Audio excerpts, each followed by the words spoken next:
I went out and I got a job. I was cutting grass. I was mowing hay. I was doing anything I could do. I was painting stuff. I was doing whatever I could to earn a couple bucks because I wanted a puppet like that guy on TV. One day I was mowing a yard. I ran over a tennis ball and it popped out the other side of the mower. It had a big cut in it. I noticed if I squeezed it just right, it looked like a mouth. I took it home. I put some eyes on it. That was my first puppet. You want to see him? Yeah. He's at home. He is. He's sitting up on my shelf in the office. He's nasty looking now. Oh, he is, man. I got one kind of like him. You want to see him? Yeah. Oh, yeah. This is going to be good. This is good. Hi. Oh, they speak English. Yes. That's good. That's good. This is Mr. Wilson. That's right. Wilson is the name. That's right. And you can't get it wrong because it's tattooed on his butt right there. Boy, did that hurt. Yeah. Oh, Tell him about yourself. really? Yeah. Seriously? Yeah. I'm a tennis doll. I know. But you've had a great career. Oh, yeah. Yeah. You've played tennis all over the world. Oh, yeah. Yes. You've played with all the great tennis stars. No, no, no. You haven't? No, they played with me. There's a difference. That is true. Oh, yeah. Well, tell them about your great career. You played everywhere. Oh, yeah, I had a great career, and then one day it all ended. Tragically. Thank you. What happened? Well, we were in the middle of the tennis match, and I got hit upon the roof, and I couldn't get down. Thank you. There I laid on the hot roof in the hot sun for days and days and days, and I couldn't go anywhere. I was stuck. I love you. And then it started to rain. And it rained, and it rained, and it rained, and it rained, and I got washed off the roof. That's good. No, it's not. It's not? No. Down the gutter I went out into the yard, and then some idiot ran over me with a lawnmower.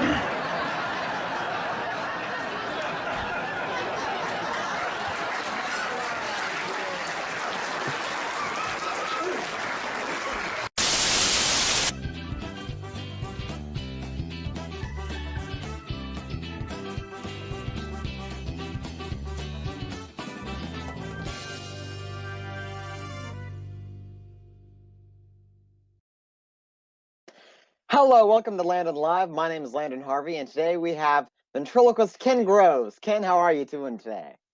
I'm great. How are you, sir? I'm doing well. Thank you for asking. So let's go ahead and get right into it. Ken, how did you become a ventriloquist? I was forced into it at gunpoint. But, no, I was watching the Ed Sullivan Show about Okay. 1968 and saw Ventriloquist. So I went to the library and got all 3 books. Back Wow. then, there was only 3 books on it. That was it. And Mhm. I read the 3 books and went, I can do this. What's the big deal? It's a God-given gift, I have no doubt, because I could always do it.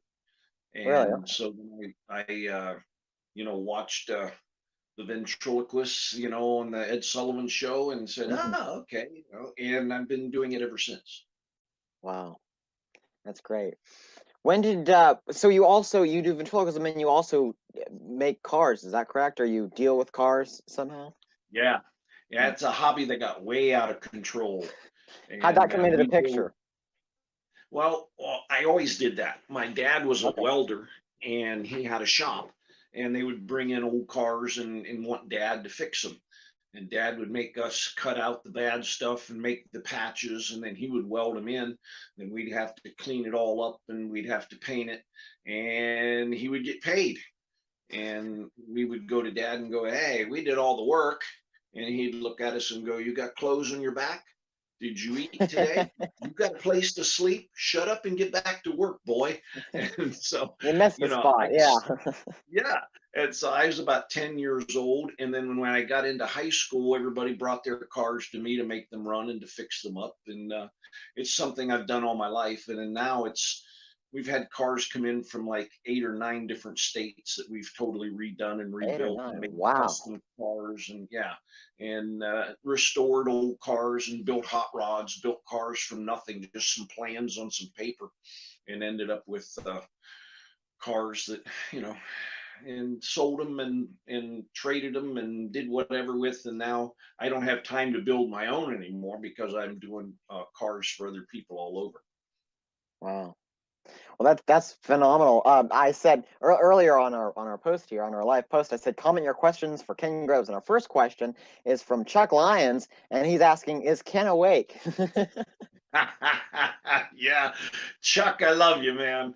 And Chuck is a great guy that helps us out at the convention and that. And he's always there if we need help for anything. Chuck is a good guy. And yeah, it's almost past my bedtime, Chuck, but I am awake.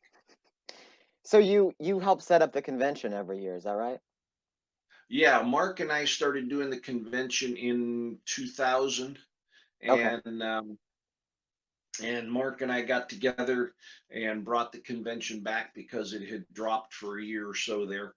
I went out and helped Valentine Vox do the first convention in Vegas, and that was a huge success out there. Yeah. And got Paul Winchell to come to that one. Jerry Lane is an old buddy of mine, and I called Jerry and said, Jerry, we need Paul at the convention in Vegas. Whatever it takes, let's get him there. And Jerry talked to Paul. They were old friends, and finally convinced Paul to come to the convention. And we had a great time and got to sit around and talk with Paul for quite a few hours at the convention, and we had a lot of fun. It was a great memory. Wow. That is phenomenal. So did your main market as a ventriloquist change as you progressed through your career? Where did you start, and where have you ended up now? Well, I started out doing the church basement shows, Okay. mother-daughter banquets, father-son banquets, Mhm. any type of potluck dinner they would have or whatever. And then from there, I started doing festivals and fairs. And then I went into school shows. I worked with the Officer Phil program, creative safety products, Mhm. for about 5 years, 5 or 6 years. Worked there with Phil Hughes and Bob Okay. Carroll, and a couple others, Michael Eakins and Mike McDade and Steve Taylor. And all of us worked together back then, and we had a great time. That was probably the best time ever because we'd all sit around and come up with the new scripts for the next year. And then we started all going to the Vent convention together in 84, 85, somewhere in there.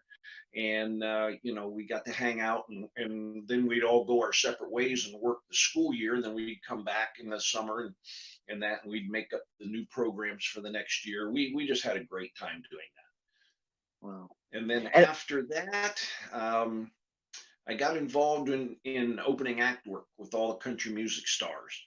All through the 90s, we opened for all the country music stars. We opened for Garth Brooks before anybody knew who Garth was. That's before he had friends in low places.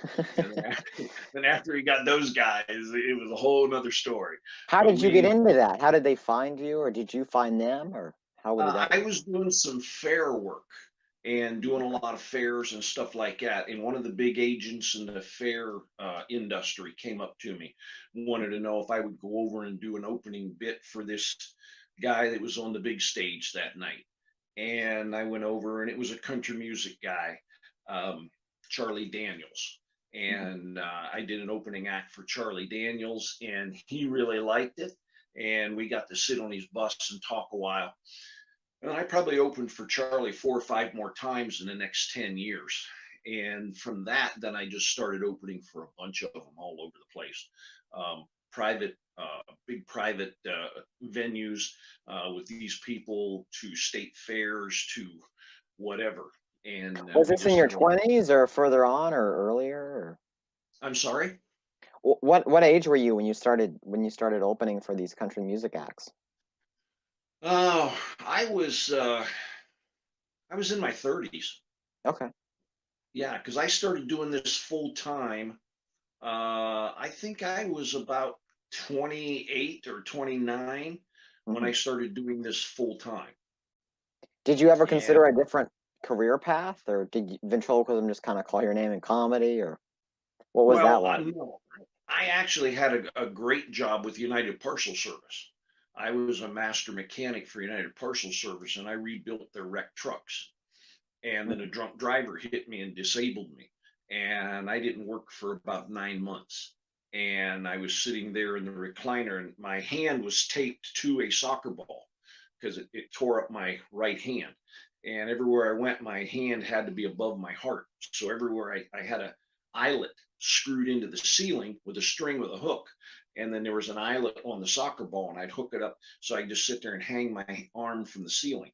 I had one Oh, above the bed and one above the recliner and one above the kitchen table. And everywhere I went, I had my hand hanging from the ceiling. And I did that for about 9 months. And then I went through about 3 months of therapy after that to get my arm and my hand to work again. And yeah. during that time, I said, what else can I do? Yeah. Right. And so the ventriloquism started to become what I did. Hmm. And then it just kept up from there. And they told me I would never work on cars again. And I took about 20 years off and then got back into it again. And it just, thank God for it right now, or I'd started it. But Right. it's been really good, and I can do it now with no problem in that. So So you, I have a bionic hand, is what it is. It's all metal and bionic hand. So has that ever become a difficulty in performing your ventriloquist figures or characters? no, it's No. been a hassle getting through a lot of the airports though. They're like, it's the puppet. You're like, no, it's my hand. And a lot of them don't believe it. And I have to stick my hand into the thing and beep, beep, beep, Oh beep. man. Okay, it's your hand. Get out of here. And Yeah. so that's Wow. Did you ever, how did you balance working on cars and doing shows? I mean, later on well. as you took cars back into the, how did that kind of become Well, when I was something? on the road a lot, I'd be gone 3, 4, 5 weeks at a time. I'd come home and I'd have a couple weeks off. So I Hmm. would go to the garage and play with my stuff. I would build stuff for me and Sure. tinker with my stuff. And then after I quit traveling so much and touring so much, and started doing stuff closer to home, and started with the theater 7, 8 years ago. I started with the theater. Then I started doing stuff for other people, and that really has taken off. And so it's been a great second career. Mm-hmm. So you went from performing shows just around town to the opening for these country music acts, or had you done other venues like you Well, did? no, Of course, you did the I had fairs as well. I had done a lot of fairs and festivals. I Mm-hmm. used to do all the comedy clubs back in the days of the improvs, laugh factories, laugh stops, all that. We used to do all kind of comedy club work all over. Cruise ships. We did 625 cruises in about 15 years, 20 years, something like that. And 625, man. yeah, that was too many. Way too many. And sometimes we'd do two a week, and it was just every week or every other week I'd be on a cruise again. And then when I was home, I'd play in the garage or do some county fair stuff or some state fair stuff here and there. And Yeah. so we were constantly working. Wow. Did you know? I'm curious because you started up in all these different venues performing for all different types of audiences. Did your comedy have to morph to fit each audience, or did you learn who you were as a comedian, and how did your characters change throughout that? It, it's regional. Okay. Yeah, the different regions have a different sense of humor, and you have to learn that and understand that. If you're way up northeast, they're different than way down south, Mm-hmm. and that's different than out west. And so once you learn those things and you figure that out, then you can do stuff that those people can relate to. Um, it's just something that experience teaches you and you have to learn. But then I also tried to have material that was general material, stuff Okay. that everybody could relate to, Mm-hmm. and that always helps too. Sure. And of course, as you grow, as you get older, as you do more and more stuff, hopefully your act grows. Hopefully Right. you come into your own and can you have your own voice then, Mm-hmm. as a comedian, and that's very important too. You know, I Yeah. in my years I've seen a lot of acts. They had their half hour, 45 Mm-hmm. minutes, and in 25 years it never changed, and that's not good. That's not good at all. You Yeah. you need to develop your own personality and your own voice and put that into the act and create your own material, and you know, and experience teaches you that. Definitely. Definitely. Looking back at the comments, Dale Brown is watching. He just joined us, and he said, "Nice to see that Ken learned how to tell time." I had a senior brain fart, man. I'll tell you, And it was then, my. I am just senile. I tell you, I'm senile. But we got it. We got it. he said, "Ken, I ordered a C8." I suppose you know what that means. Oh yeah, Yeah. the new Corvette. Mm-hmm. Yeah, yes. Dale loves these Corvettes, and I'm trying to get Dale to come down here and play in the shop for a while, but I'm afraid I think he doesn't want to get his hands dirty. We're gonna have to get him down here and get his hands dirty. Mm-hmm. Yeah. So I'm curious, out of your career of performing for all different markets and for different audience types, do you have a favorite story that comes to mind?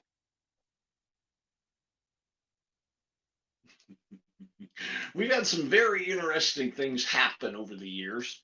Okay. One night we were performing in a comedy club, or a country club, big Yeah. country club, big event, had the big chandelier in the middle of the room, and it's in the summer, and somebody was going in and out of the door, and a bat came in, and a bat was flying around the room and around the big chandelier.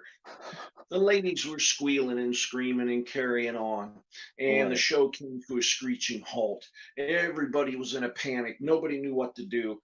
I picked up a tennis racket, whack, killed the bat. And then everybody got mad at me and was yelling at me. And then the show ended and it was over. And it was like one of those nights, no matter what, you couldn't win and just go home, And so that was a Wow. very interesting one. And then one night on a cruise ship, I was in the middle of the show and I kind of caught a glimpse of glitter. Now, what is that glitter coming down from the ceiling? What is that glitter? I see glitter. And just about that time, the ceiling fell in on the one side and was clear full of water. And all the water got 10 or 12 of the seats. And I mean, just soaking wet. And here, one of the big water lines had burst in the ceiling and filled the ceiling up with water, and it all caved in and all the water come. Yeah, Oh that's the end of man. that show. Oh geez. Had some very interesting times throughout the years doing this, and it's hard to believe it's gone so fast. Mm-hmm. 30 plus years just in a blink of an eye. It's just been amazing. Wow. Would you have done anything different if you could go back? If Yeah, yeah, I believe I was specialized. Okay. I did a lot of corporate stuff. I did a lot of trade shows. If I could go back and do it over, I think I would concentrate more on the trade show market. It pays very well. Mm-hmm. You do custom material about the product that you're selling, and it was a lot of fun. And we had a very good time with it. And we sold garage doors for Wayne Dalton Garage Door Company. Okay. And now looking back, I wish I would have said, give me $1 for every garage door that I sell. I'd be a millionaire. Yeah. And but it was a lot of fun. It was a good time. But I think if I had to go back, I would specialize Mm-hmm. in a particular field or two. Okay. Um, that way you become a master. Hmm. I was jack of all venues, but really not a master of any of them, because you would do a trade show this day, a corporate event that day, a county fair this day, a school show this day, an opening act deal for somebody. And, you know, yeah, I did okay. Yeah, I did okay. But I think if you focus and you become the master of one or two markets, it's a lot better. Hmm. Wow. So what was your thought process behind that? Because it's interesting to hear that you used to do a bunch of different venues each week. How did that go about? Did you say, "Oh, well, I'm going to start in school markets," and then after you're like, "Oh, well, I need to try something else here, and I'll add in the corporate market," or did it just kind of happen organically? Well, no, I wanted to try a little bit of everything to see what I liked. Okay. And then I was going to go back and pick one or two. But, Hmm. when you have little kids running around, you have a mortgage to pay for and a car to pay for, and, kids wanting to go to college and stuff like that, you just start taking whatever comes in and pays good. And so, Yeah. when the school shows kind of dropped off a little bit, the corporate market picked up. And when the corporate market dropped off a little bit, the trade shows picked up. And then when the trade Oh, I shows see. dropped off, the opening act work was going great and the fairs were going great. Hmm. So it really all worked together and kind of just fell in place. And one picked up where the other one fell short. And so I never really got to go back and pick the two most favorite ones I wanted to do, and then really concentrate on those. So But today you I'm not today you complaining. perf- Sure, sure. Well, it's interesting. It's interesting to see how you started and then how that progressed throughout your career. Can you tell everyone where you perform today? Where you most of your shows? We're at the Amish Country Theater in Hmm. Berlin, Ohio, and it is the biggest Amish settlement in the country. Um, and it's like 45 minutes from my house. And they have a lot of corporations down there. Okay. And I have always worked in that area in the corporate deals down there. And so everybody knew who I was, and I knew who everybody was down there. And then back in 2012, I got a call to come to this theater down there and do a special show. And the thing sold out in about 3 hours. And they had never had a sellout at the theater. It was a brand new venue, and they Right. hadn't had a sellout. And so the night of the show, I went down, did my show. We had a lot of fun, a great time. Hmm. And after the show, the guys that had set the theater up came to me and said, "Can you stick around and help us? We don't know what we're doing. We have no idea about a show." And I said, "Well, let me see your show. Let me watch your show, and then we'll Hmm. talk." And I watched their show, and it was it was a lawsuit festival, is what it was. And Really? they were doing a lot of things that just you cannot do. And once you start selling tickets to the public, and you're Hmm. taking clips from Barbara Walters, and you're taking clips from American Idol and stuff like that, and putting it on the big screen, and you're interacting with it, you're not allowed to do Yeah. that. And they had no idea. And I had to fill them in and all that. And some of the other stuff they were doing was just not good. And I've been with them ever since and helped grow them and helped grow the theater. And then we built our new big theater and hotel and event center and all of that 2 years ago. We moved in, and so Oh, that's okay. that's been something. So that's a And completely that's is that an add-on to the original location or is that something totally yeah, separate? Okay. no, this is a total new location. We Wow. were in a big warehouse, and we built the theater inside the warehouse. And Hmm. then we got the opportunity to pick up 8 acres uh, there in Berlin. And Hmm. so we got those 8 acres, and then we built the 81 room hotel, the big event center, and the 600 seat theater. Three separate buildings all connected together. and that worked out real well for us. And now we're sitting here I bet. wondering what we're going to do with this whole Corona thing, Hmm. and we got to get our season open. We got to get going here because the bill for that is big, and so we're hoping we can get that up and running here before too long, Yeah. or we may not have a theater. So we'll see. Yeah. Yeah. So I'm curious, do you guys have rotating acts and then some staple acts to the location, or how does that work when you're hiring We outside we have a entertainment? Or we have a group of 6 of us, and okay. we put the shows on. We have a great singer. Mhm. This year we have Niels Dunker coming in. Yes. He just left the Comedy Barn. His contract was up there. We hired him for this year, and Hmm. he's come on board. And then there's me, and we got a hillbilly character that is a stand-up comedian and a great actor, and Okay. so we do a lot of sketch comedy. And then when Niels will do 10 minutes, the singer will do a couple different sets. I'll do 10 minutes in each half. Um, uh, Leonard, our hillbilly character, he'll do a stand up bit, 10 or 12 minutes, and then he'll do some sketches in each half of the show. And then every year we change up what we do, and we build stuff. We have a group of Amish, we have 2 Amish guys in the show, the Jonas Brothers, and they do parody songs. And the one guy Okay. writes some amazing parody songs. And so they do those parody songs, and then we change up. What I'd like to do in the future is bring in an act, and then maybe have them there for a month, and then they would go away, and then we bring in another act, and we would Sure. do that like that. I Mhm. would like to grow it into that. Yeah. It'll be another couple of years before we can do that, though. Wow. But I would like it to go in that direction. Oh, that's great. That's super neat. So when you when you had first entered the Amish Country Theater and you had seen it with this just lawsuit waiting to happen, how did you go about changing it from that to what it is today?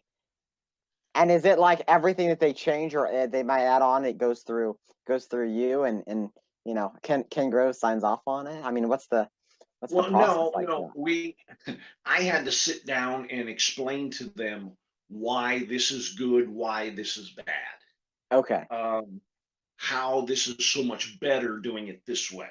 Hmm. And then, it was like 101, theater 101, how to come on stage, how to leave stage, um, how you always want to present to the audience.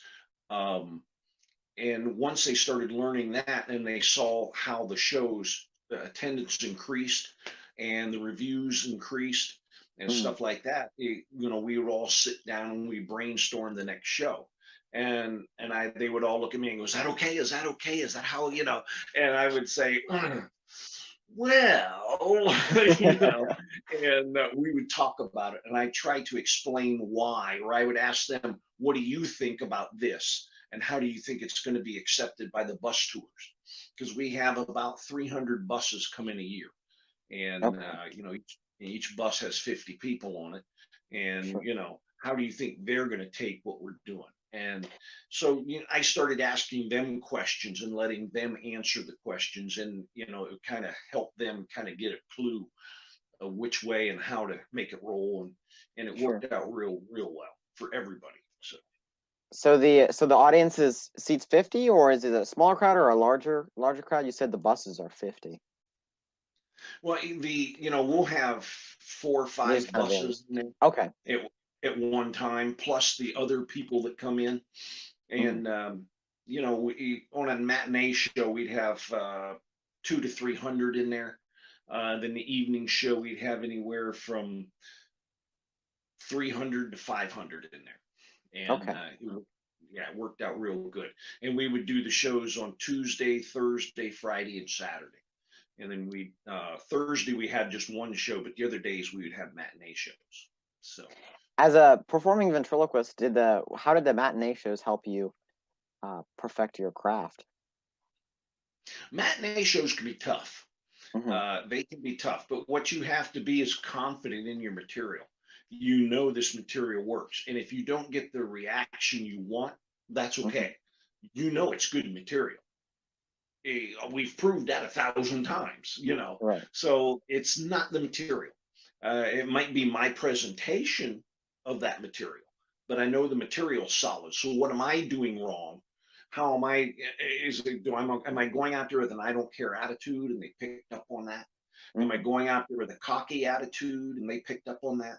Or is it just an afternoon bus crowd where they've just been on the bus for 6.5 hours and they just ate lunch, and then you put them in a nice soft seat and you turn the lights down and they all went to sleep. And that happens, Sure. and Sure. you just have to understand the material's good. I know it's good. I've proven it for many years and on many crowds. And so it's not the material. And I feel I'm there in the right attitude and the right spirit and giving it 100%. So it's obviously a tired, sleepy, grumpy bus crowd. Right. And you have those. And then Yeah. it was so funny because then 2 hours later, we would have the evening show and people would just go wild. And we go, see, I told you the material was good. So I'm curious, as a ventriloquist with characters, do you use that same bit again that evening? Like, how do you, or do you do a totally different bit that evening? What's your lineup on we, that? we we run 2 different shows in a week. Okay. We run a Tuesday, Friday show, and then we run a Thursday, Saturday show. And the material in those 2 shows stays the same. And then, like on Tuesday, we'll do the matinee show at 2, and then the evening show at 7. The material is all the same in that show, but then the other show is different material, and then we just run that for the year. Then, and the Sure. next year we change up material or puppets or whatever. And I only do the 2 different puppets. I do a puppet in the first half of the show and a puppet in the second half of the show. Or I'll do a puppet in the first half of the show and then maybe do the masks in the second half. Or I've got a great big drawing board. I'll do a drawing board bit, or I'll do the people puppet thing where I bring them up, tap them on the shoulder. And so, and then some shows I just do one puppet in the first half and a different puppet in the second. Puppet in the first half and a different puppet in the second half. It just Okay. depends on what we decide on for that year. Okay, neat. Bob Rumba commented, do you have to get on the buses after the show and kid around and say goodbye on every bus? Jim Barber and I had to do that in Branson. No, we don't do that. A lot of them, they want to get out of there because we are a stop off. A lot of times, well, now that we have the hotel, they're staying overnight, and if we know that, we will, go out and make them feel real welcome or whatever. But most of the times, the bus is already rolling. By the time the last person has left the auditorium, the buses are gone, and we don't have a chance to get out there. And we greet everybody in the lobby after the shows. We're there for pictures and talking and all that stuff after the show in the lobby. So what's that like after having to put on your stage face and then going back out there to do, hi, how are you? You just used to it, or? We get some really weird comments sometimes, and you just kind of don't know what that's about. Okay, have a nice day. Smile and nod. You do a lot of okay, good to see you. Bye now. Because some people are weird. Yeah. Have you ever gotten any puppet ideas from seeing the people leave the theater? Like that'd be a great puppet. Yeah. Yeah. We have a guy that comes in every year. And he's dressed as a woman. Okay. And whatever. Right. But it's the way he does it. His wig is all crooked. He can't walk in high heels to save his life. His legs are not shaved. He's got like a goatee.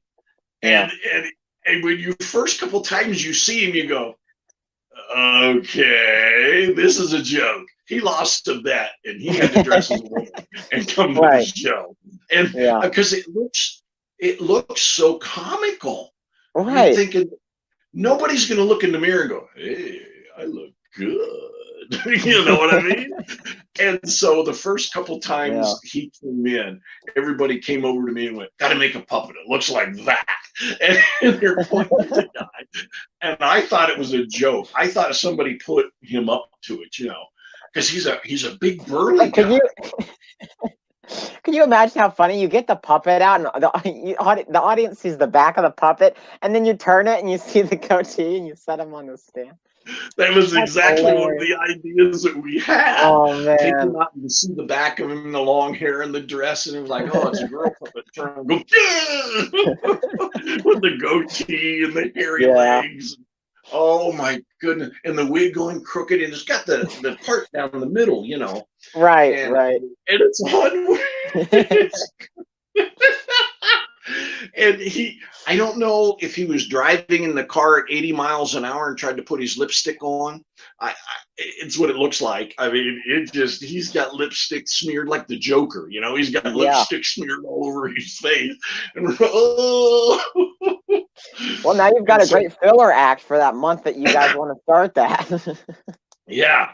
Oh my goodness. And he's man. been there probably 5 or 6 times in the last 8 years. Mm-hmm. And it's the same outfit every time. He doesn't change. And it's like, we know he's not a woman, because no woman would wear the same outfit 6 or 7 or 8 times in a row to the same place. That's not going to happen, So That's hilarious. Oh man. boy, we've had some funny stuff. Stuff.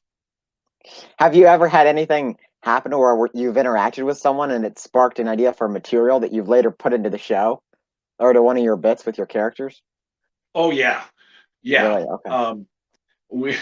We had a lady come up to us one time, and she was a waitress at Waffle House, and I had made a comment about Waffle House. Mhm. And I have a joke that I do where I accuse the one puppet of trying to get us killed on the way to the theater today, because we stopped at Waffle House to get him his waffle, and you tried to get us killed, and we tell this joke.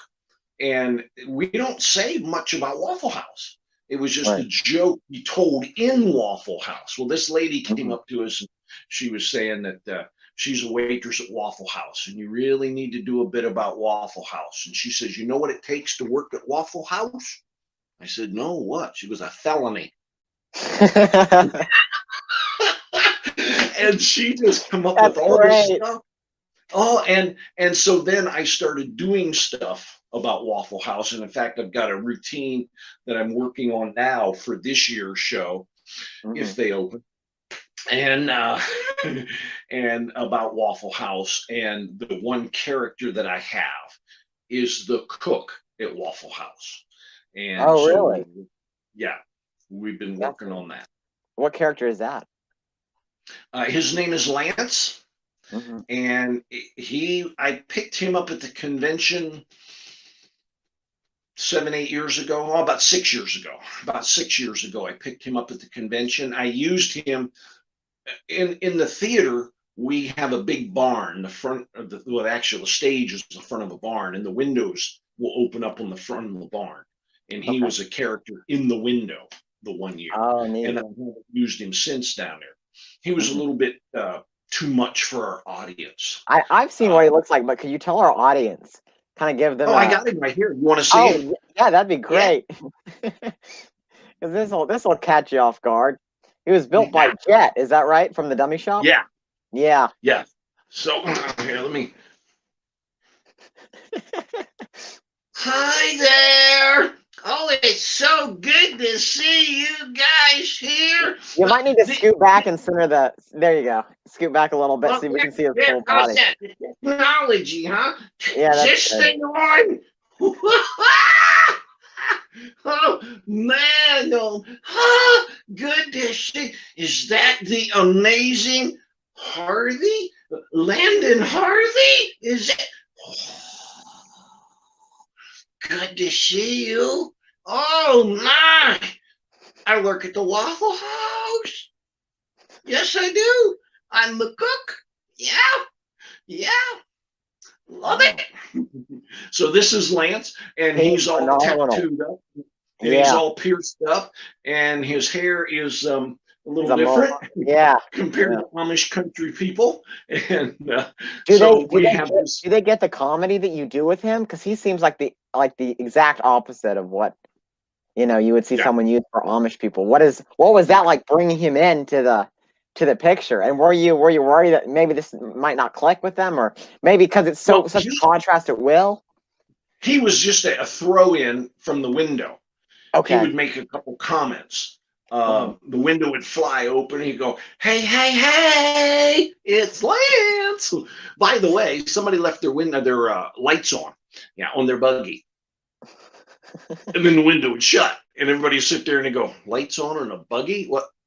And then the windows would fly back open, and he would say, "There is a car with the lights on, and the license number is HQY 4731161942 hike," and the windows would Right. close. And then people were sitting there going, "Is somebody with their lights on, really?" And he, come on, just kidding, get a sense of humor. Right. And it was just a throwaway thing like that. Sure. And it worked very well. But then I just haven't brought him back out. Yeah. And so this year, I think I'm going to bring him out as the cook at the Waffle House, and he's going to talk about the exciting career he has at Waffle House. Oh, So, that's great. That's really interesting. So you had picked him up at the convention at in the dealer's room?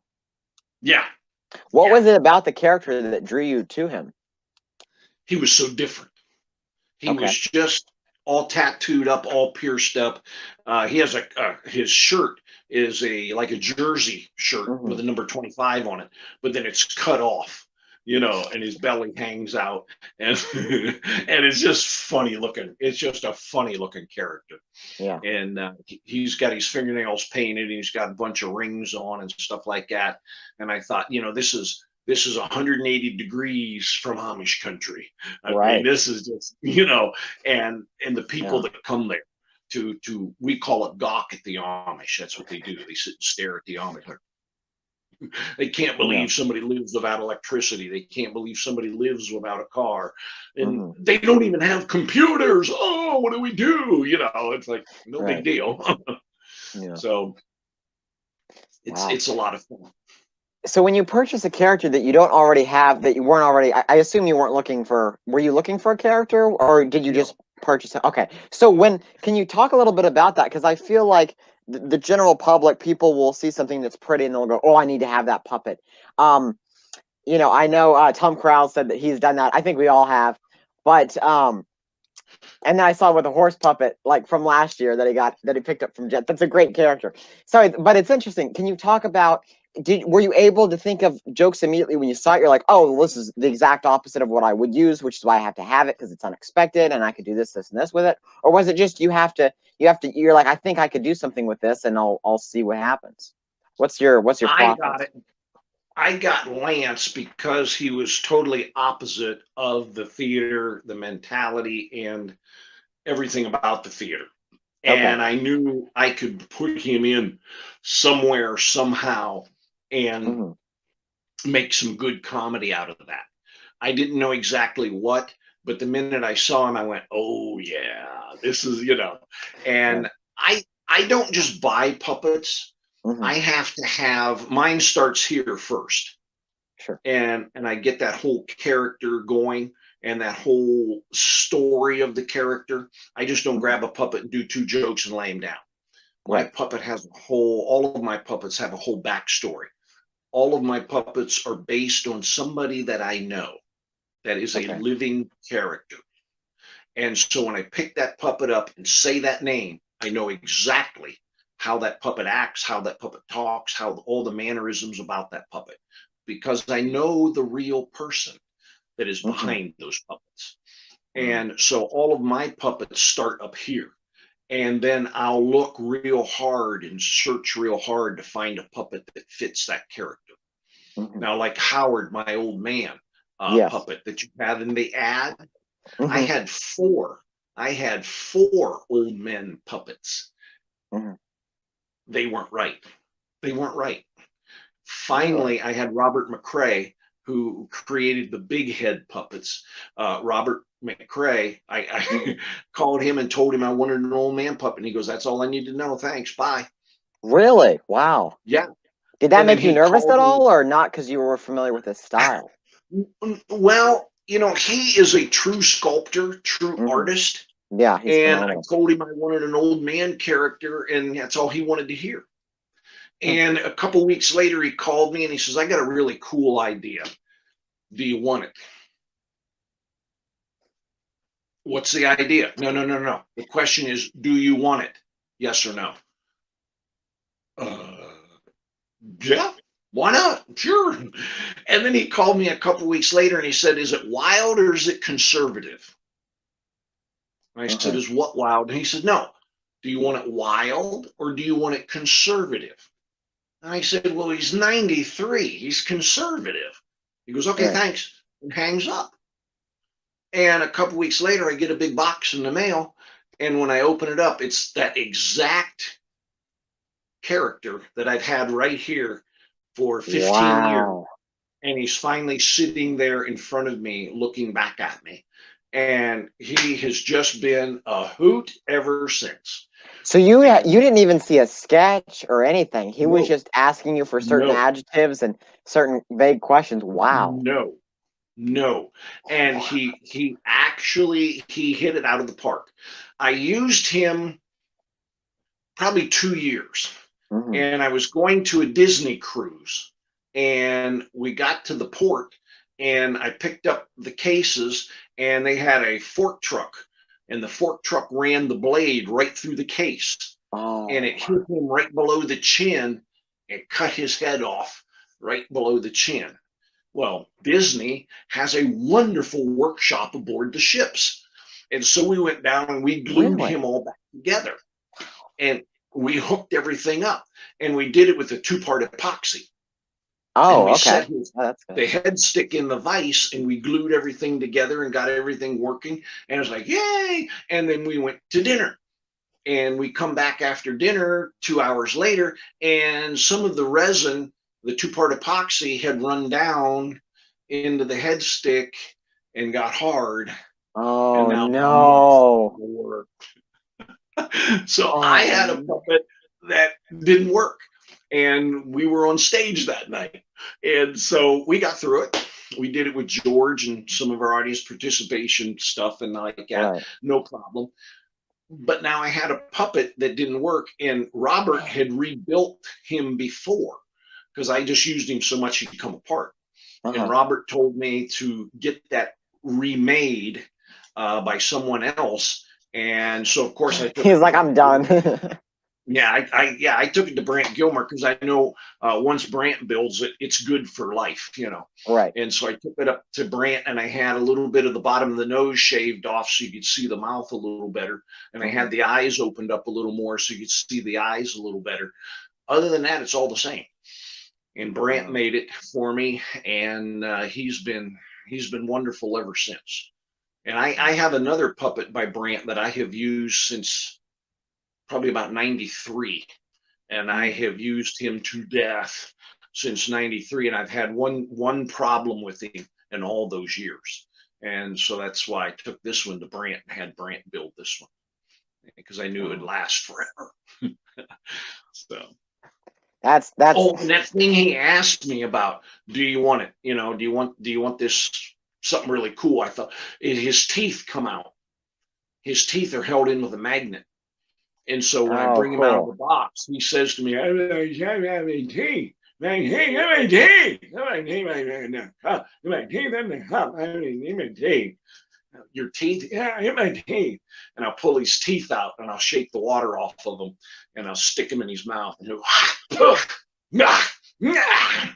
that's better. And he Oh, starts that's talking normal great. then. And Yeah. it is so funny. And what were you playing with before you touched my teeth? Wash your hands once in a while, Yeah. and stuff like that. I love Yeah, that though, his teeth. because all of your comedy is character driven. They're jokes, but they push the audience's understanding of the character, and that's what's so Mhm. great about watching you work and hearing everything you have to share about writing comedy. Could you go a little bit? It's so much easier. It's so much easier that way. Yeah. You have a real strong character. Hmm. It is easy to write comedy for him.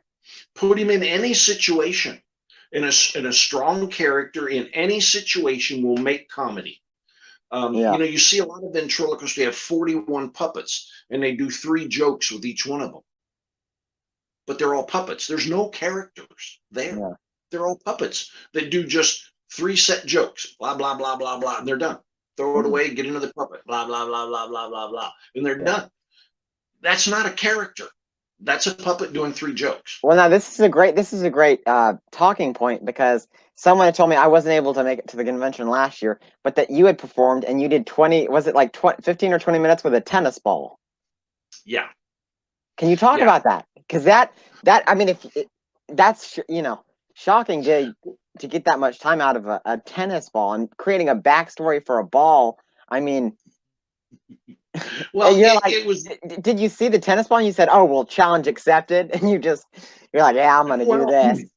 I was going to use him in the show, and I knew I was going to use him in the show. So I went out, and the audience was a little down. And I went out and did my okay, all right thing, which automatically brings any audience back up. And I brought the audience back up with that. And then I brought out Wilson. And Wilson is my tennis ball. And I've been using Wilson. I used Wilson clear back in like 91, 92 in school shows. Okay. And then I put him away. And and it was one of those things.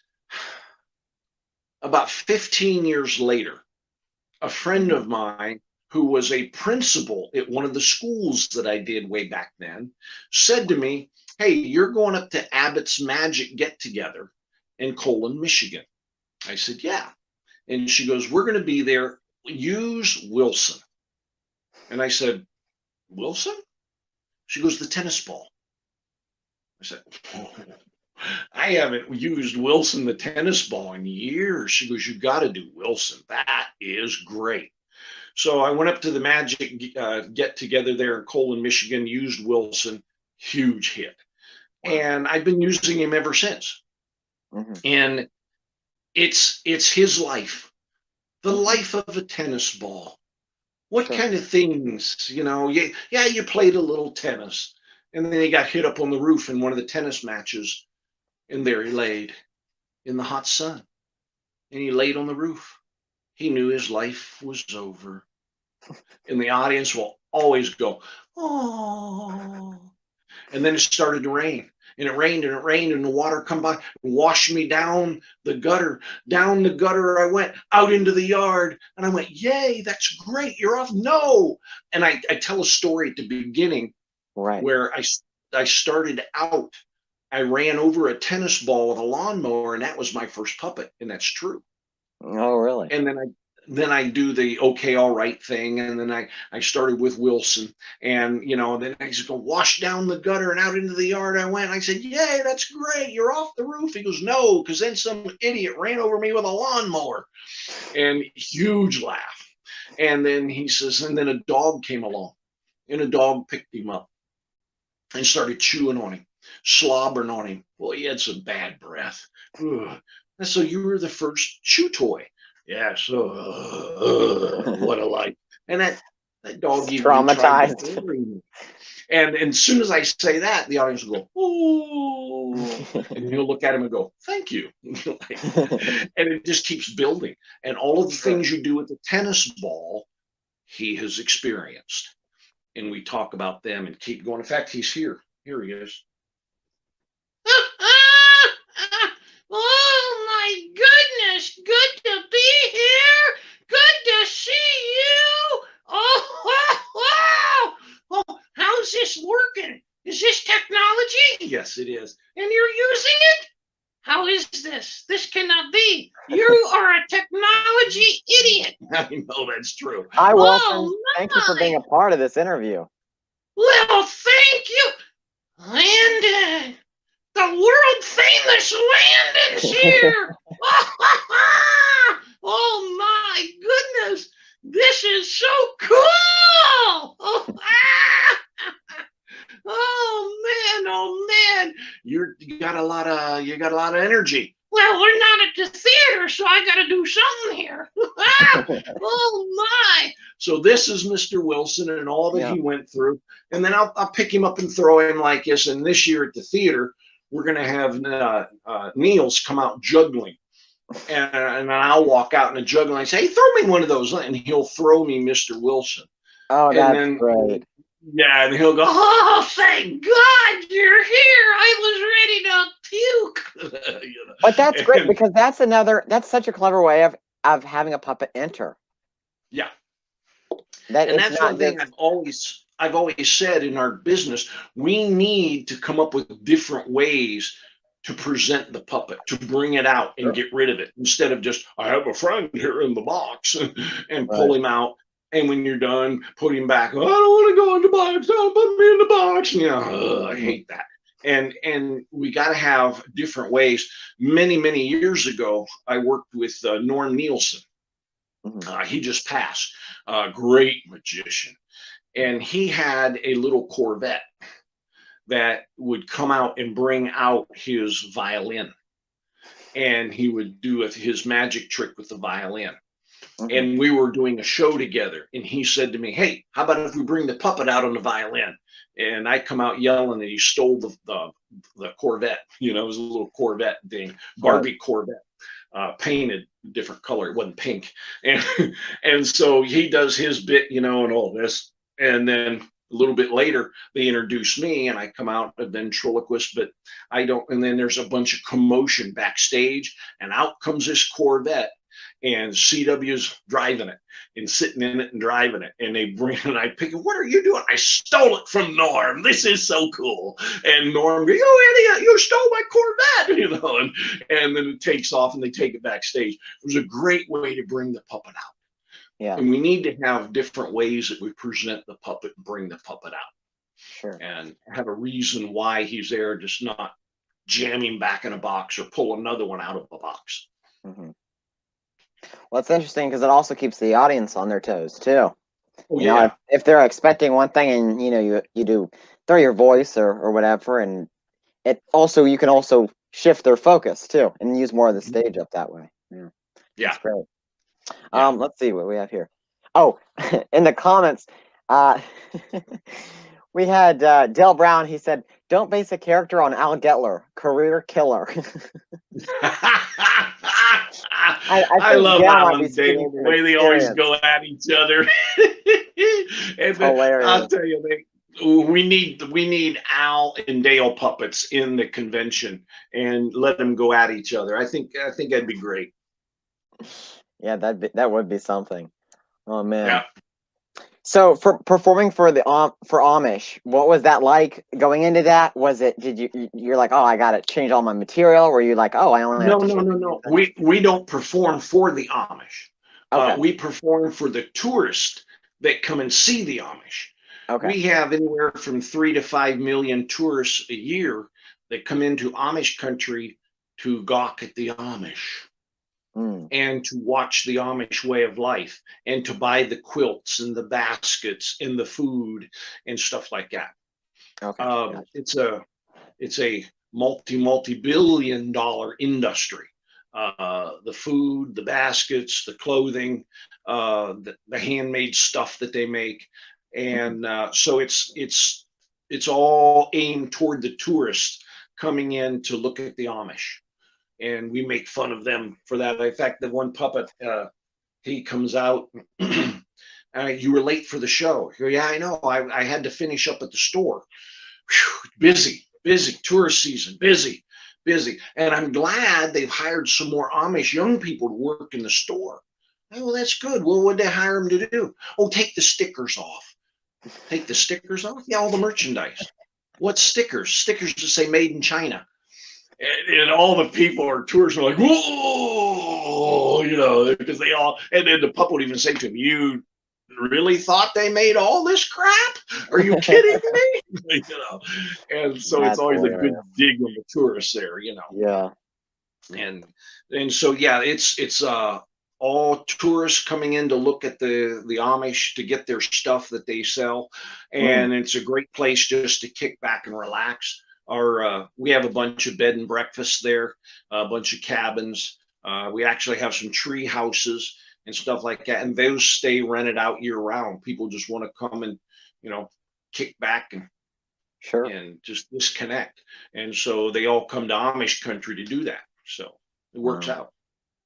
Could you talk a little bit? Heather Meta said that's funny. Yeah, and it is. Yes. Could you talk a little bit about your comedy writing style? I know that you don't add a lot of characters to your show right now because you have them perfected. But when you were adding characters and finding the right characters, how did you write material for them? And if you, I assume you still write stuff here and there. What is your process for that? If it makes me laugh, Mm-hmm. I write it down.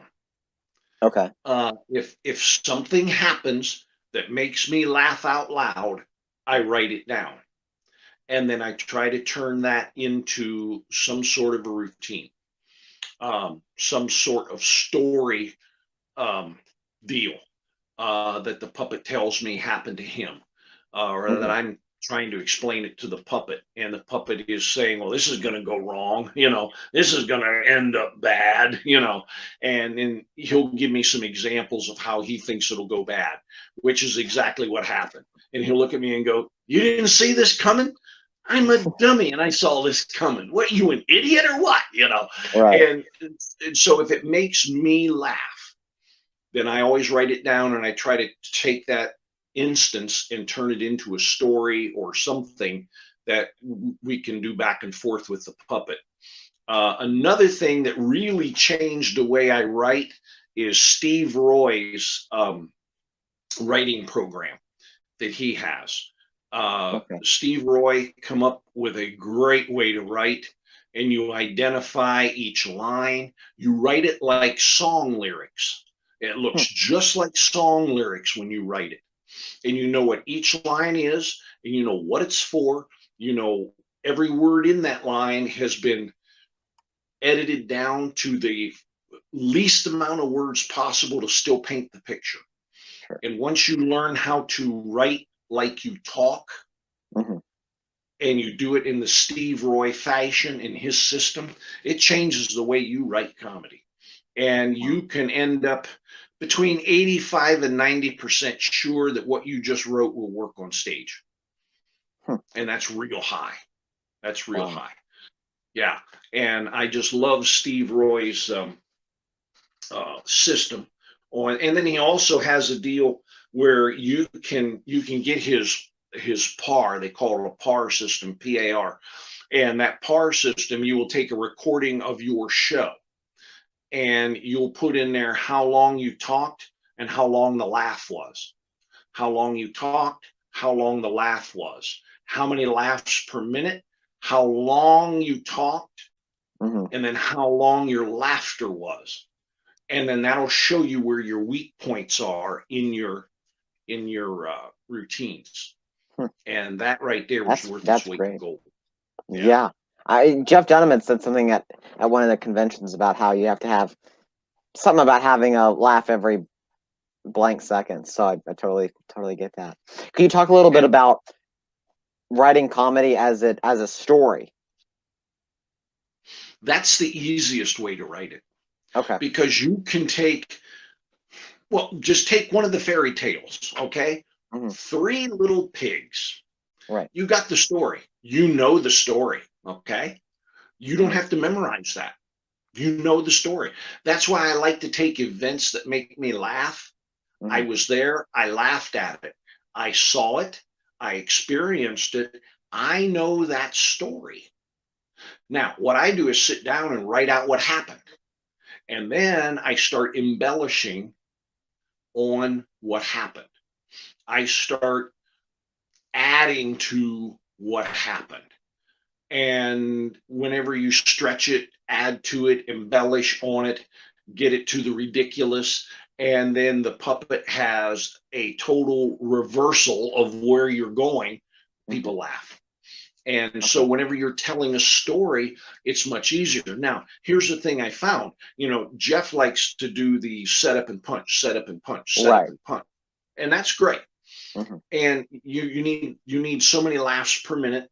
But what I do with this Steve Roy's PAR system, I will talk for this long and I will get that much laughter. Hmm. Okay. And that equals out to so many laughs per minute, or so many laughs per minute, or the Sure. length of laughter per minute. Hmm. Because when you do a setup in Punch, people go, okay, Right. And then it's, yeah, you have a string of them. Sure. yeah. And then Yeah. when you do a story and you do the story and they start laughing and you keep building on it and they keep laughing and the Hmm. story keeps growing and they keep laughing, pretty soon they're sitting there and they've been laughing for 30 seconds.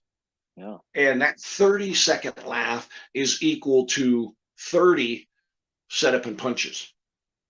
And I Wow. didn't have to 30 seconds. memorize all of those setup and punches. Right. And I didn't have to try to make them fit into my character. It Hmm. was we went and did an outdoor event in Cary, Ohio. Cary, Ohio is just a beautiful rustic one-horse town. And Hmm. in the middle of town, they have a nice gazebo and a nice little park. And it's a sweet, wonderful place. And we were up there in the gazebo doing our show. And we had about 100 people in Hmm. front of us there. Behind us, in the parking lot across the street, was a Civil War reenactment group. Now, it's 100 degrees outside. It's 97% humidity.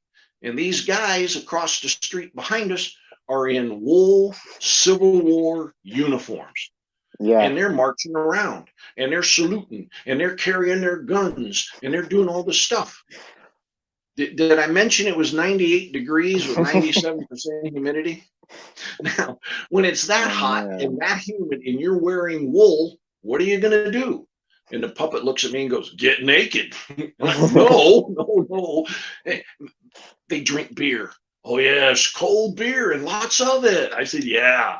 So these guys are marching around drinking a beer, marching around saluting, drinking a beer, marching around throwing their guns around, drinking a beer. They pulled the big cannon up, and the puppet goes, "That cannon was so cool. The barrel, the hole in the barrel of that cannon, I could stick my head in, and it echoed when you talked. It was so cool." And they drink, a beer, and they load the cannon, and they push the cannon over here, and they set the cannon up, and they drink a beer, and they load the cannon again, and they get it all ready. Did you notice I mentioned they loaded the cannon twice? Yeah. And the puppet's Oh. going, "Yeah, give a bunch of drunk hillbillies a cannon and beer. What could go wrong?" Oh And they man. fired that cannon, and every car window within a block shattered. And it about blew us off the stage. And people for a mile around all grabbed their ears, and it about put everybody deaf. And it scream and squeal, and the puppet goes, "And all the beer ran down their leg." And it was a hysterical moment. We were just dying on stage Oh laughing at this whole man. thing. And so the puppet tells the story. And Yeah. we just took that story that really happened and Sure. we just exaggerate it on it and embellish it. And I do it with George, who's a Hmm. redneck boxer. Hmm. And he's going, "What? You give a bunch of hillbillies beer and weapons? Well, Yeah. you're going to make you a good YouTube video right there. Give them a big cannon and a bunch Oh, of beer. This is going to what I get love good." what I love about you telling the story as a form of comedy is that it allows you to stay in the moment because you're reminding yourself of that story, and so you're able to stay Mhm. in the moment. And the puppets kind of walking you through it and adding to it, and it's neat because it's versus you playing the straight man and the puppet having the punchline or however else other people do it. You Yeah, and the puppet are in this kind of story together, and it paints this right. picture and it adds this. It's just a neat thing. So. And I feel that's people say to us when you're up there, Mhm. it's like you and the puppet are best friends and you went through this together, and we forget it's a puppet Yeah. altogether. It's two people sitting up there talking and sharing this story, and it's so funny. And that's what ventriloquism is supposed to be. Yeah.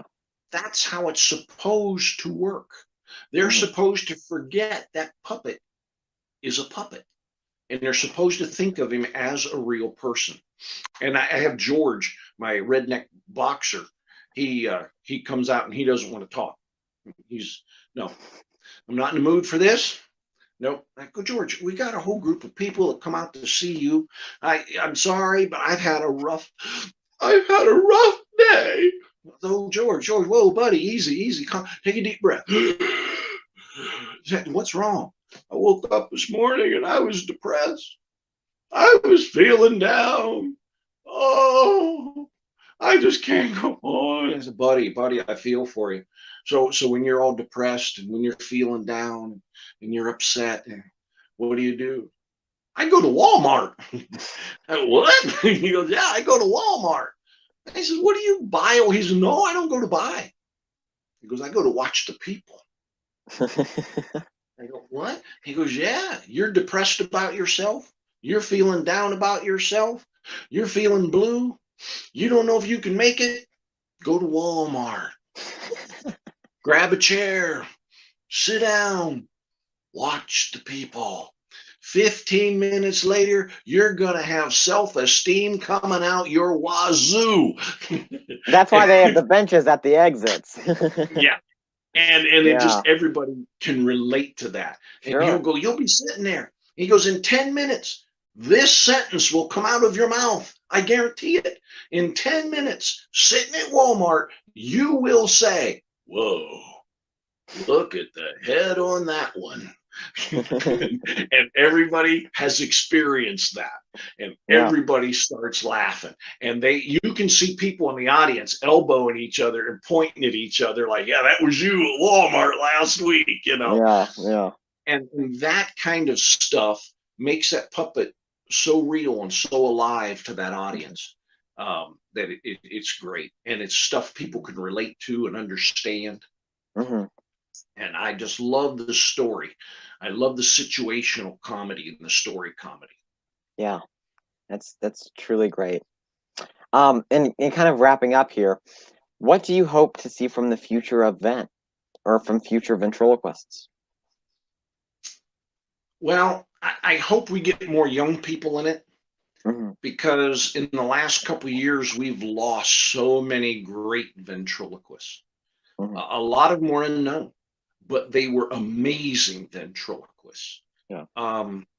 And I would like to see more young people get involved to take the place of like a Bob Isingson, a Jerry Lane, a Johnny Main, Bob Hamill, Al Seamock, Pete Michaels, Ken Lucas. There's 7 of them or 8 of them right there I mentioned that need replaced.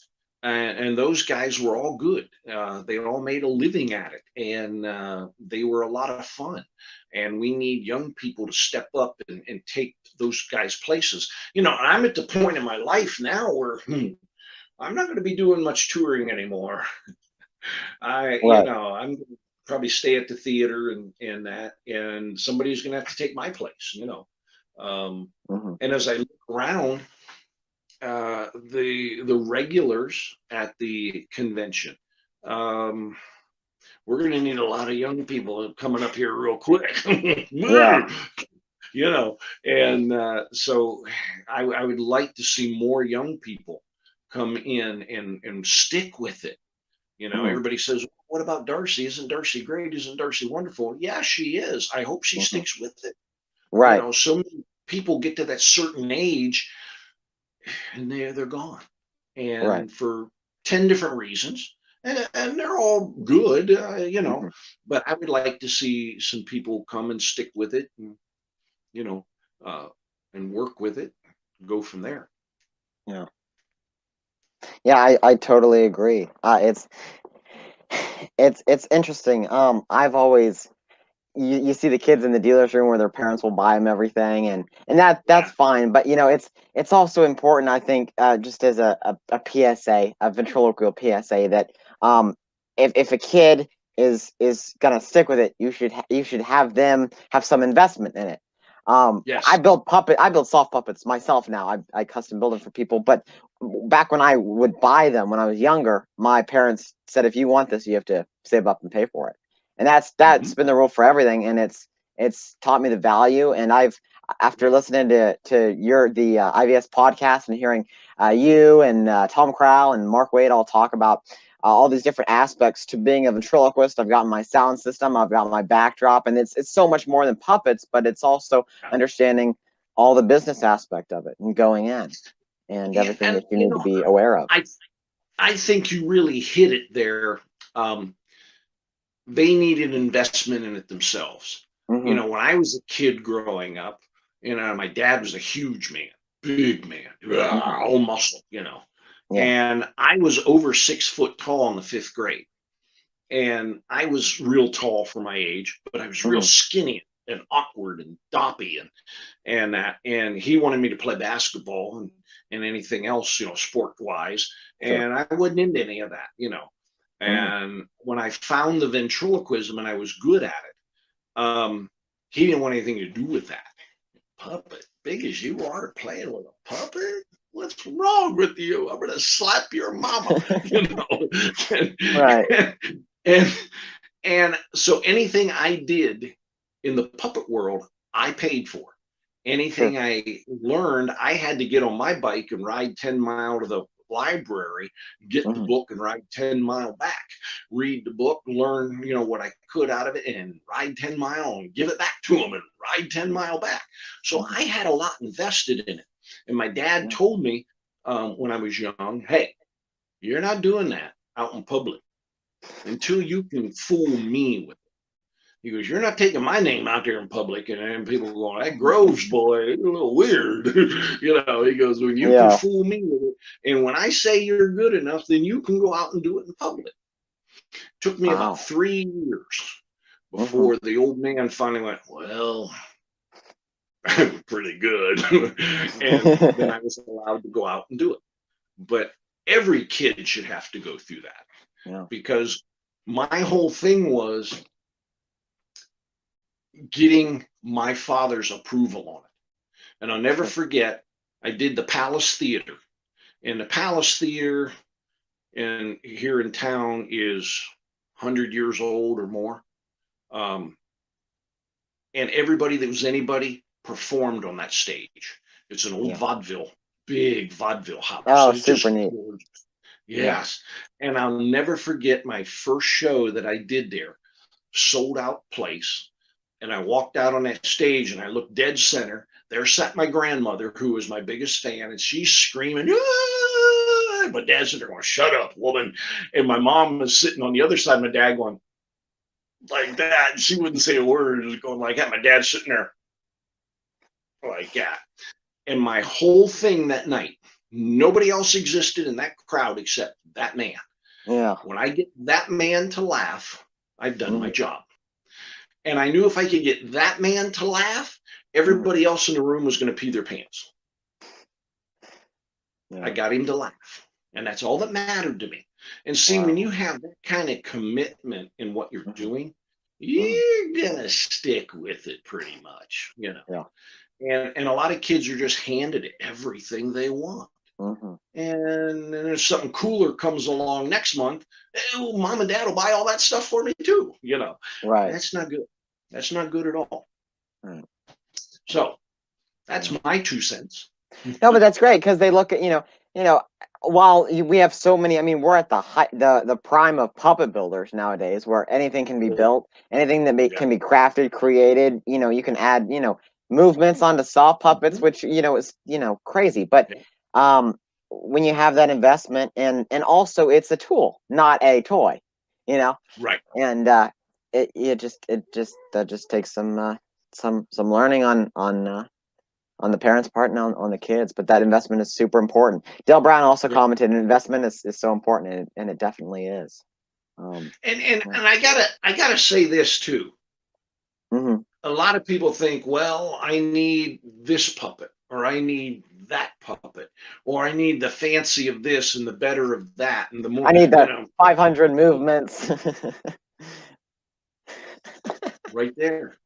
I made more money off of this thing last year. I was shocked. I was shocked. People fell in love with this stupid little thing. Mm-hmm. It's a tennis ball. And I've got some great puppets. I've got some Mm-hmm. very expensive puppets. Yeah. They love Mr. Wilson. Mm-hmm. It was crazy. It's not the puppet, it's the character you create. Yeah.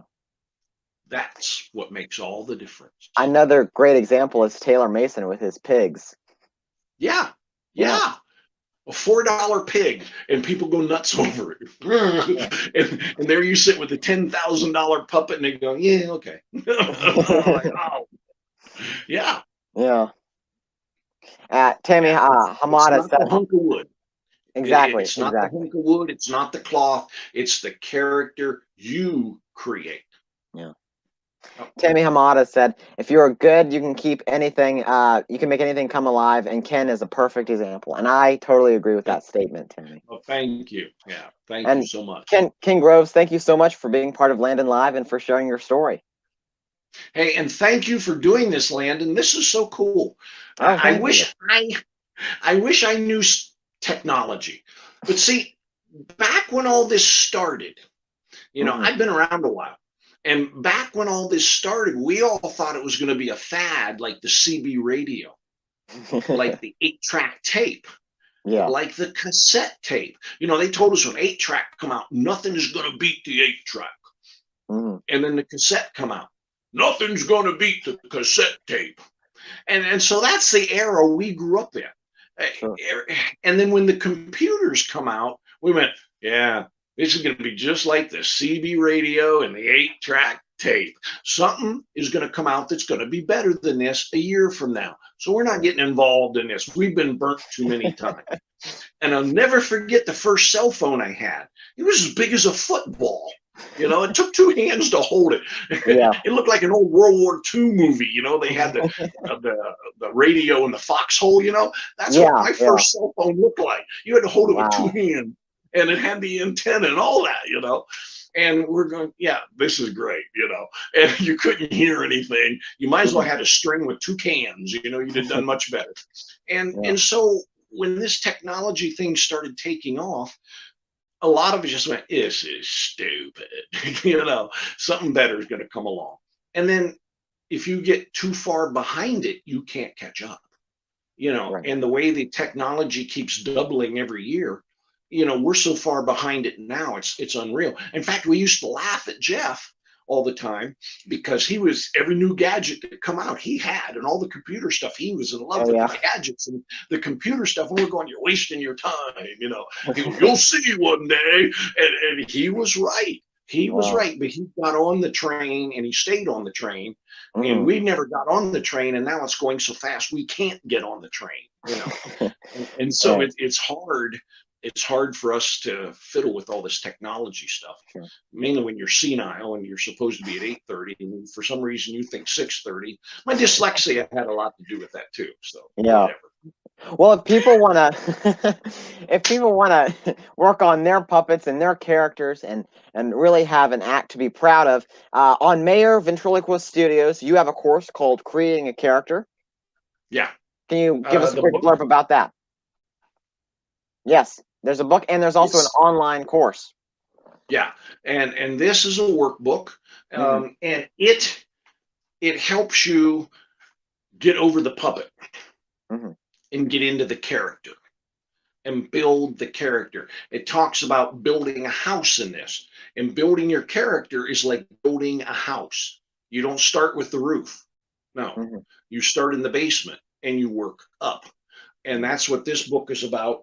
And it really helps people understand creating that character.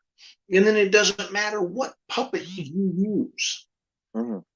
it's the character that's important, not the puppet. And once you learn that and you learn how to build a character, create a character, then you're miles ahead of everybody else. Yeah. Miles ahead. And I'll never forget the first time Tom Crowell came over to the house. And I I've love known that. Tom for I love this story. I've heard it so many times, and it's like my favorite story ever. And it was so funny. I've known Tom forever because he was doing the fairs when I was doing the fairs, and he and Yeah. his wife were doing the magic. Well, Mhm. she went into the corporate world. Their son grew up, and Tom went, I can't do magic anymore because everybody's doing it for 25 cents, and I can't do it. I want to do ventriloquism. I said, come over to the house. I will help you. So he comes in and he starts unloading puppets. And he has a mountain of puppets. I am not kidding you. 8 or 10 big cases with puppets in them. Oh And man. he's going, this one's really cool. This one's really cool. This one's really cool. This one. I said, well, do a voice. Do something. He couldn't. And I go, okay, you got a lot of puppets, but show me a character. And Right. so we started that day and we started working on a character.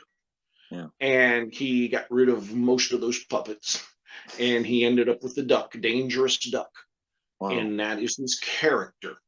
And he's gotten a few more puppets since then that have, Mhm. they were really cool and neat, but he didn't have a character. And he just Right. had a puppet sitting there and he's going, what do I do with this? Mhm. And you got to get back to creating that character. And that book helps you do that. And Tom and I Yeah. worked 3 or 4 days on that book and how to create a character, what was important. It's great. I'm having Tom on for an interview tomorrow night. I've known Tom for probably 35 years and a great guy, great Yeah. guy. Yeah. You also have a book called Breaking Down the Brick Walls of Showbiz. Yeah. It is a good book for foundational business of this because this is a business. If you want to do it for a living, it's a business and it can be a Mhm. great living. Yeah. It's a little outdated because of the technology factor. It was written early 90s, I want to say 93, 4, 5, somewhere in there. Mhm. So the technology thing is not in there, but a lot of the foundational things are still good. And it I know a lot of guys that are really great at the show and they Yeah. suck at the business. And then I Mhm. know a lot of guys that are really good at the business, suck at the show. Yeah. And you got to have both. You Mhm. really have to have both to make it work. And so, it's one of those things. There's a lot of good foundational things in that book, Breaking Down the Brick Walls, Mhm. and it lets you know it's not your amazing little show with your amazing little puppets. Right. It's a lot about the business and the connections and the networking you do and the relationships you build, Yeah. and all of It's that is very important.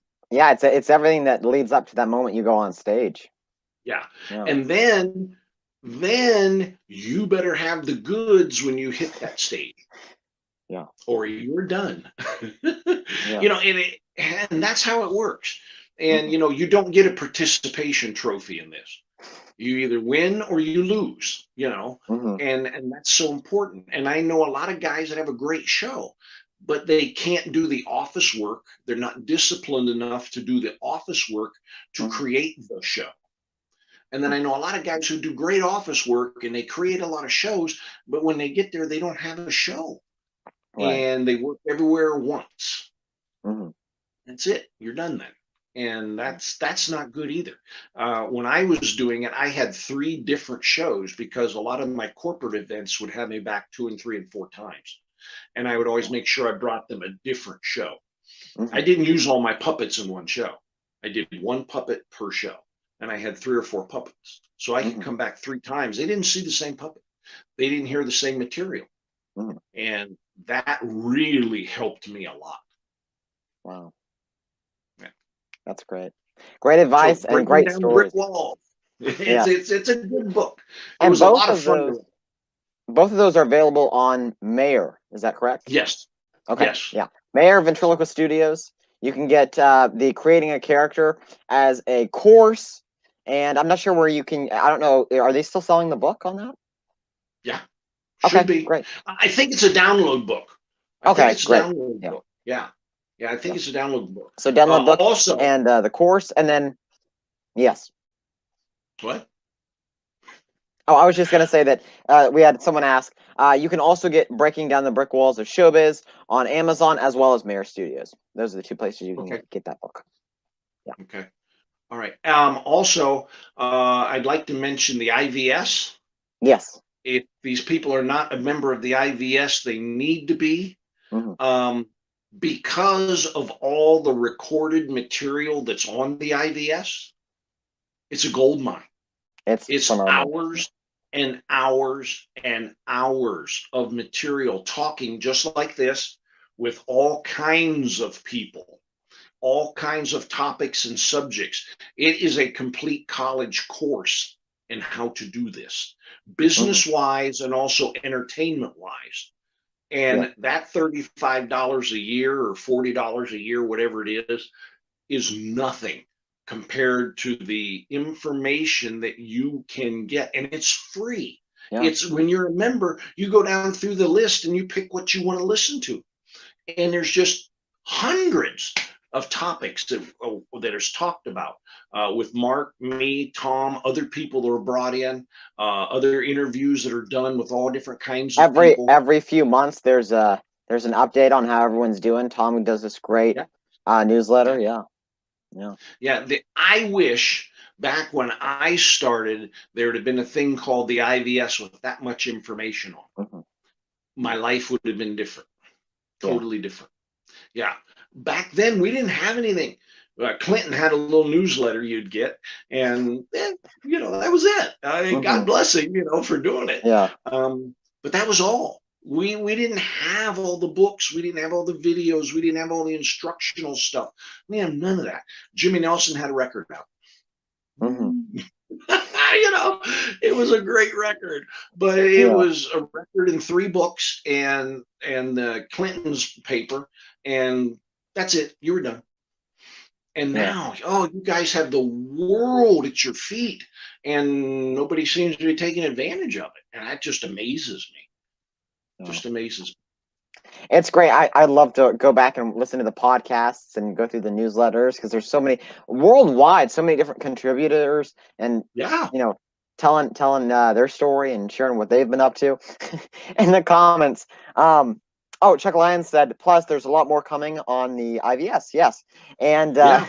Michael Paul said, tell Ken Ziggy says hi, and then he also said, Michael Paul also commented, I've had IBS. Is that the same thing? Close. Yes. There's a name that goes way back with me too, Michael Paul. We've known each other Yeah. forever, and that's Oh, the neat. cool thing about getting old in this business. I can look back and, man, there's just gobs of people that I've known for 35, 40, 45 years in this business. Wow. And it's been great. Wow. Well, King Groves, thank you so much for being a part of Landed Live and for sharing your story. Well, thank you for doing it, and keep up the great work, my friend. And definitely. Thank you guys for tuning in. And tomorrow night we have Tom Crowell. So hear the rest of King Groves' story with Tom Crowell tomorrow night, 7:30 Central Standard Time. It'll be phenomenal. Yes. And then Friday night is Terry Fader. So we're just going to keep the great interviews rolling. Hope to see you guys there. Keep it up. Thank you. Keep it up. Keep it up. Love it. All right. Good night.